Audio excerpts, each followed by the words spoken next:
नमस्कार दोस्तों, मेरा नाम है आशुतोष और आप देख रहे हैं डायनामिक इम्पल्शन। आज के इस वीडियो में हम बात करेंगे 24 दिसंबर 2022 के करंट अफेयर्स की।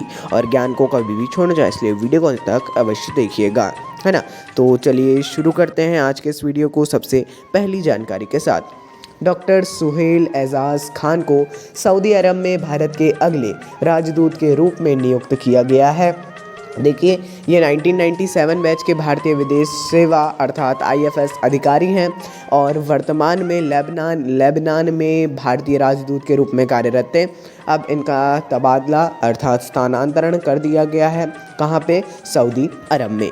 हाँ, इम्पॉर्टेंट है। देखिए, इतना भी इम्पॉर्टेंट नहीं बोलूँगा क्योंकि देखिए अलग अलग रहता है, लेकिन हाँ, करंट अफेयर्स की दृष्टि से अभी इसको इम्पॉर्टेंट ही समझते चलिए।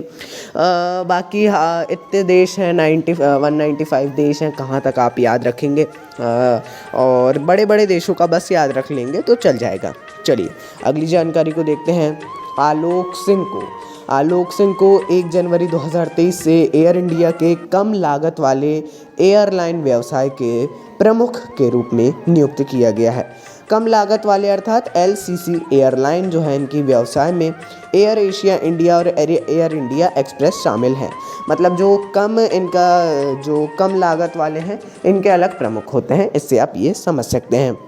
इम्पॉर्टेंट है, पढ़ लीजिएगा इसके बारे में थोड़ा, ये क्या है एलसीसी, है ना, वो बहुत ज़रूरी है। चलिए अगली जानकारी को देखते हैं।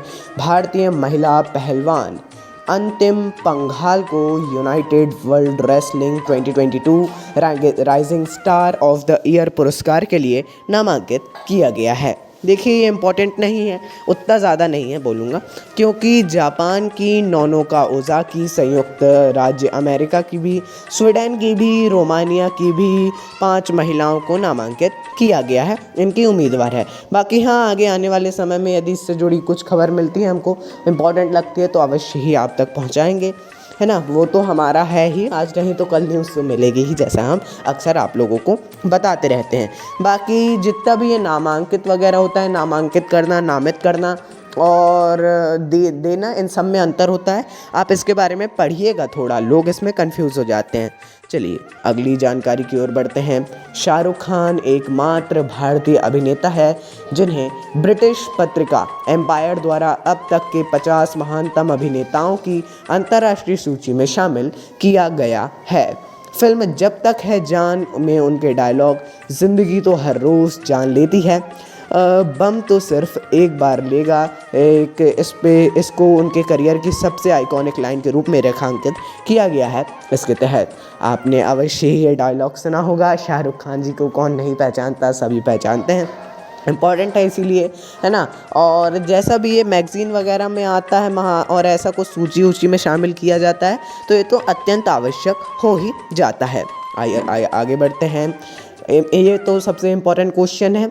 नई दिल्ली में भारतीय विशिष्ट पहचान प्राधिकरण अर्थात UIDAI मुख्यालय ने प्रतिष्ठित गृह अनुकरणीय प्रदर्शन पुरस्कार 2022 जीता है। गृह का अर्थ है green rating for integrated habitat assessment. Bharat में ये हरित भवनों के लिए एक राष्ट्रीय रेटिंग प्रणाली है। देखिए, ये ध्यान रखिए, भवनों में भी प्रणालियाँ होती हैं, भवनों में भी रेटिंग होती है। जैसे UIDAI के मुख्यालय को हाल ही में मिली है, बहुत ही ज़्यादा अच्छी बात है। हर भवन इसके लिए नए नए प्रयास करता है, चाहे जीते चाहे ना जीते, कंपटीशन की दृष्टि को ना देखते हुए। आगे बढ़ते हैं। अगली जानकारी। प्यूमा इंडिया ने बॉलीवुड अभिनेत्री और उद्यमी अनुष्का शर्मा को अपना नया ब्रांड एम्बेसडर नियुक्त किया है। बहुत ही ज़्यादा अच्छी बात है ये भी। बाकी ब्रांड एम्बेसडर्स की ज़्यादा जानकारी हम देते हैं, इम्पॉर्टेंट रहती हैं वो भी। जैसे बड़ी बड़ी कंपनियों की हो तो इम्पॉर्टेंट होता है, बाकी ऐसे छोटी कंपनियों का नहीं होता। और अगर व्यक्ति का बड़ा होना आवश्यक है, जो कर रहा है, जैसे अनुष्का शर्मा है, बहुत ही प्रसिद्ध अभिनेत्री हैं भारत की। तो एसोसिएशन का उद्देश्य है महिला उपभोक्ता वर्ग के प्रति प्यूमा की मजबूत प्रतिबद्धता में तेज़ी लाना। प्यूमा पहले से ही काफ़ी ज़्यादा प्रसिद्ध है, पूरे भारत में ही नहीं पूरे विश्व में प्यूमा कंपनी, आपने इसका नाम अवश्य ही सुना होगा। और अभिनेत्री जो है वो भी फेमस है, तो दोनों तरीक़ों से ये इम्पोर्टेंट हो जाता है। पढ़ लीजिएगा इसके बारे में और बाकी पर्याप्त रहेगा मेरी सलाह होगी तो। आगे बढ़ते हैं। जम्मू कश्मीर में 40 दिन की कड़ाके की ठंड का दौर चल रहा है, 40 दिन का, और अब यहाँ पे चिल्लई कलां शुरू हो गया है। वहाँ की या वहाँ पर जब कश्मीरी घाटी में सबसे ठंडा और कठोरतम सर्दियों का समय होता है, तब यहाँ पे चिल्लई कलां होता है, याद रखिएगा। बाकी जो वहाँ के स्थानीय लोग हैं, यदि आपकी किसी से भी पहचान हो, वो बहुत ही ज़्यादा सही ढंग से इसको समझाएंगे आपको, उनसे समझिएगा, वरना यूट्यूब में वीडियोस वगैरह देख लीजिएगा एग्जाम्पल के तौर पे, बहुत ही ज़्यादा सही ढंग से आप उससे भी समझ जाएंगे। हम कोशिश करेंगे यहाँ लगाने की। चलिए अगली जानकारी को देखते हैं। गोवा 27 फरवरी से 5 मार्च 2023 तक श्यामा प्रसाद मुखर्जी स्टेडियम गोवा में भारत की पहली विश्व टेबल टेनिस अर्थात WTT श्रृंखला की मेज़बानी करने जा रहा है। अच्छी बात है, इंपॉर्टेंट है सबसे ज़्यादा।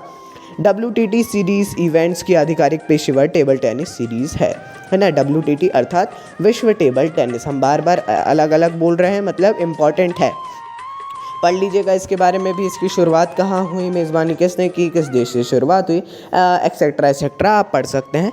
और यदि इसके बारे में और थोड़ा देखा जाए तो टेबल टेनिस के बारे में पढ़ लीजिएगा, वो भी इम्पॉर्टेंट होता है।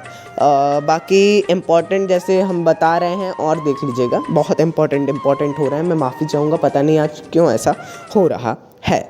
बाकी चलिए, तो दोस्तों ये अंतिम जानकारी थी। बाकी आपको कुछ भी कन्फ्यूज़न हो किसी भी टॉपिक से रिलेटेड, कमेंट में आप बेझिझक पूछ सकते हैं कभी भी, जैसा हम हर रोज़ बताते ही हैं। अब धीरे धीरे हमको थोड़ा कम करना है, ऐसा सब है ना, गलतियां समझ में आ रही हैं धीरे धीरे, कोई बात नहीं, करेंगे, पूरी कोशिश हम भी करेंगे, आप भी करिए, नई नई चीज़ों को, नए नए आयामों को